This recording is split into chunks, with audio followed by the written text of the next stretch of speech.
You are looking live at the University of Notre Dame, where tonight Marcus Freeman's Fighting Irish will take on Kirk Cignetti and the 11-1 Indiana Hoosiers. I'm Tim O'Malley with Tim Priester from Irish Illustrated. This is John Brice of Football Scoop, and we are Irish Illustrated Instant Analysis, brought to you by the RV Manufactured Housing Hall of Fame in Elkhart, Indiana.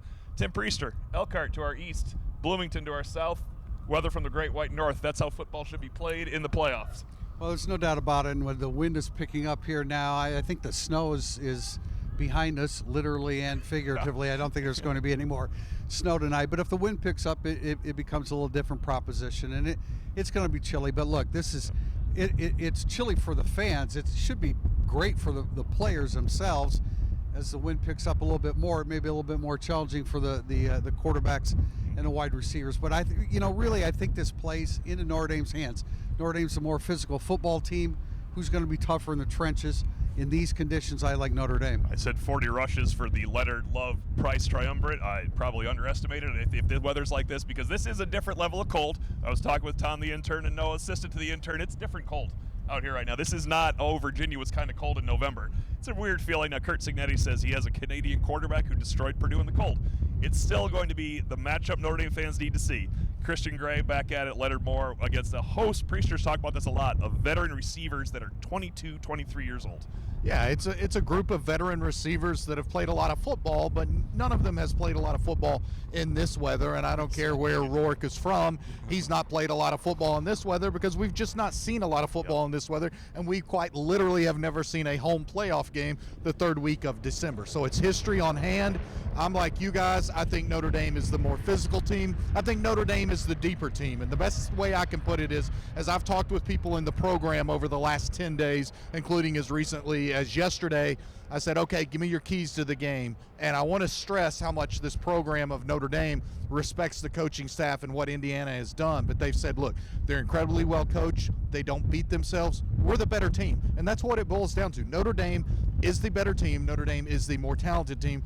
Notre Dame is the home team. And Notre Dame, by the way, has the dual threat quarterback that I think proves the difference today. Tim Priester, I think I've asked you, this is the 11th game since Northern Illinois beat Notre Dame and had a successful drive to kick a field goal to win it. I think I've asked you 7 times, can this team attack Notre Dame's defensive line to the point where they can keep the Irish pass rush honest, where Rourke can use play action? Can IU run the ball against Notre Dame if they have to run the ball against Notre Dame?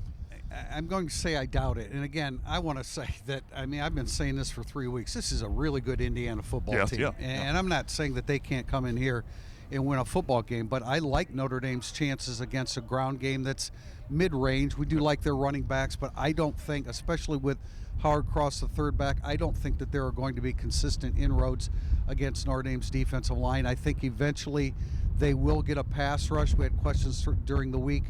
Is L. Golden going to have to send people from the second and third level? Certainly on occasion, because you don't have your best pass rushers. But of the two lines, I'm more concerned about Notre Dame's offensive line winning than I am Notre Dame's defensive line winning. And that's crucial, because if Indiana can control that, empty possessions, Brice, when you have Notre Dame gets into that, a couple empty possessions are fine. You're going to have a 3 and out. You're going to have a 6 and out where you only gain 20 yards.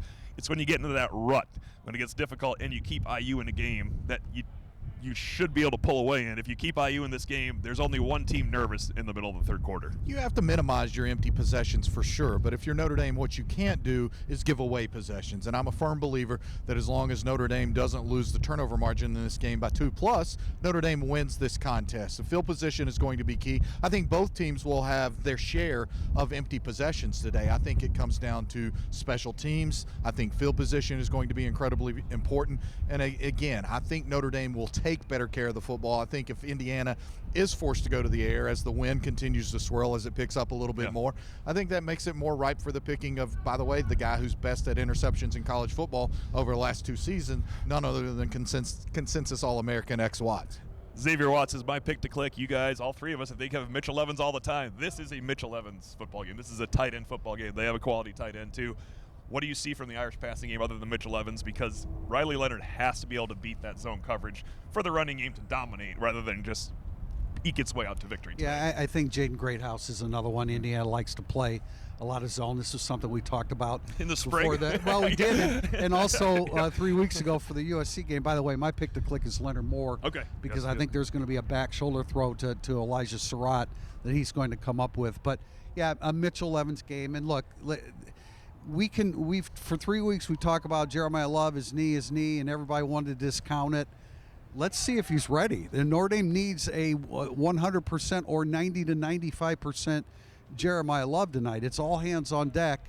Jadarian Price is a great running back, and I agree that the real key is Riley Leonard and his ability to run the football. But there's got to be some receivers that Notre Dame can count on, and the two that we mentioned, Evans and Greathouse, would be at the top of the list. My final point is low rush efficiency, but I think Notre Dame breaks off enough chunks in this game. I think the way Indiana attacks is a rush efficiency might not be high, but Notre Dame will control it with some more 10-yard gains, 12-yard gains, and of course, Jeremiah Love, Jadarian Price, and Riley Leonard can all rip off 30-plus. Yeah, I don't know that we'll see another 60-yard run like we've somewhat become accustomed to over the course of this season, be it from Jay Love or Jadarian Price. What I do think is that Notre Dame will stick to what it does best. It will, again, rely on its dual-threat quarterback, and it will chunk them some, but more in that 12, 18, 24-yard range than the big ones. I agree with you guys. I've said it for a couple of weeks now. I like Mitchell Evans in this game.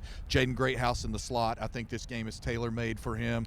I've repeatedly said this is a Riley Leonard legs game. And then one other quick note here that I've gotten permission to share with people, and that is, first of all, congratulations to Marty Biaggi and his wife. They welcomed new twins into the world on Thursday. Not a busy week. Yeah. But on the flip side of that, very somber news.